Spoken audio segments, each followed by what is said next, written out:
আল্লাহর নবী সাল্লাল্লাহু আলাইহি ওয়াসাল্লাম তিনি বসে রয়েছেন মসজিদ নববীতে।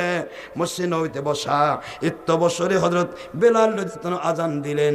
আর আযানের ভিতরে বেলাল যখন বলতেছেন আশহাদু আন্না মুহাম্মাদার রাসূলুল্লাহ, এই কথা যখন বলতেছেন আমার নবী বরাবর বরাবর হযরত আবু বকর বসেছে। সুবহানাল্লাহ বলেন।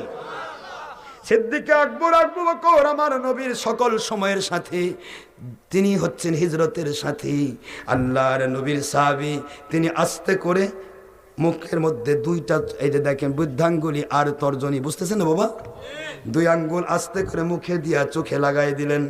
বাদাল আজানি কাল রাসূলুল্লাহ সাল্লাল্লাহু আলাইহি ওয়াসাল্লাম ইয়া আবু বকরিন মা আমিলতা ফিল আযান, আয় আমার আবু বকর আজানের ভিতরে কি আমল করলেন? হযরত আবু বকর বলেন ইয়া রাসূলুল্লাহ সাল্লাল্লাহু আলাইহি ওয়াসাল্লাম, বড় মহব্বত লাগে